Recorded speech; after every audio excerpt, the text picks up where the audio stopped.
It's my pleasure today to talk to you about abolition. And so there's a lot of conversation now about abolition, and when I begin them, I tend to ask people, where was the first time you heard that term? And for most of us, that term was first heard around the institution of slavery, particularly the US slavery and chattel slavery. And for a second, think about this. If we were to think about two dates, 1619 to 1865, and admittedly those dates are debated, but for the purposes of this illustration, that's a time period in which chattel slavery existed in the United States, where in particular people who are of African descent were not allowed to own the products of their own labor, to accrue capital, they were exploited, they were dehumanized. And that's a 246-year period in which people are trying to fight against the institution of slavery. That's something that seems central to the tying and the birth of this nation. Folks who are abolitionists didn't just appear in the antebellum period. It wasn't just when slavery was coming to an end and folks started to write novels. Instead, it was often those people who were under the institution of slavery fighting daily tooth and nail. So abolitionists historically and contemporarily are those who engage in everyday struggle and practice and envisioning a world that almost seems impossible. In fact, when you hear abolition, I don't want you to think that it's a singular position, that every abolitionist agrees on exactly what it is. Instead, there are multiple threads and multiple histories that come together to culminate in this moment. Abolition is both a worldview, a strategy, and it's also a vision. And part of understanding where abolition comes from today, we have to understand the emergence of the prison industrial complex. And the prison industrial complex is related to things like the military industrial complex. And this isn't simply about things being big and complex. Anytime you hear something like the military industrial complex or the prison industrial complex, you actually want to think about things that are a solution to a problem that create greater problems. And the solution tends to be a self-enclosed market.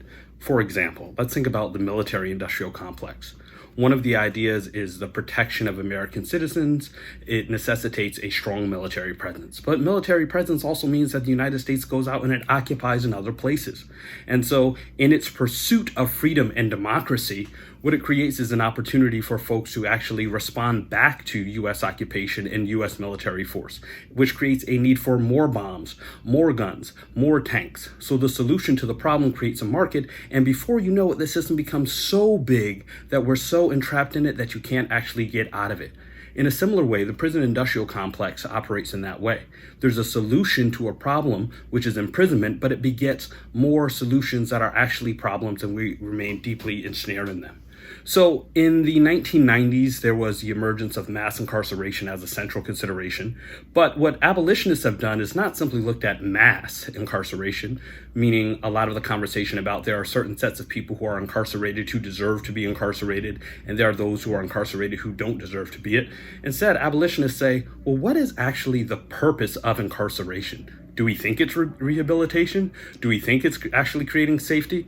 And when we go to the roots of this, we see quickly that that's not the case. In fact, prisons themselves often take people away from communities, but they don't take away social problems. So abolitionists are interested in going directly to the root of problems and trying to understand, what does racial capitalism do? What does patriarchy do? What does ableism do? And what are these interlocking systems of oppression? And how do I actually start to break them down and abolish them?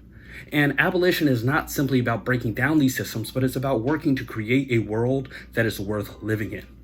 The most contemporary moment of abolition has roots and strong ties to the organization Critical Resistance that was birthed out of California, but has spread out into a myriad of young and old active people trying to reimagine, rebuild, and recreate the world.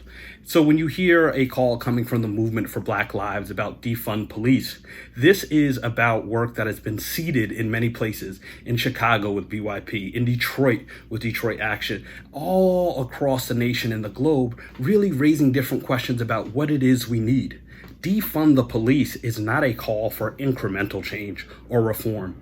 Instead, defund police is about a set of active steps to move towards abolition. Reformists often believe that a system is working well. If we tinker with it a bit, it'll actually function better. Abolitionists say, no, in fact, the system isn't working well. The system is not designed to create safety. The system is not designed to address crime. The system is designed to literally limit the resources that certain sets of people have. Reformists often look at systems and say, something is off, something's a little bit wrong. So if we tweak it here, if we reform here, if we make marginal change there, it'll be better and it'll function well. Abolitionists instead say, no, the system is working well, but it's not often doing the thing that you think it does. The system that we have in place actually allows those who have money, who have property, who have resources to hoard more of it, and those without it, the system blocks them out and it locks them up. It views them as disposable, and it doesn't address harm. It actually creates more problems.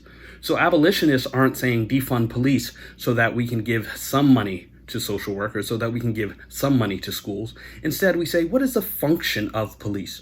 Do they actually do what you think they do, or have you been sold a mythology around them?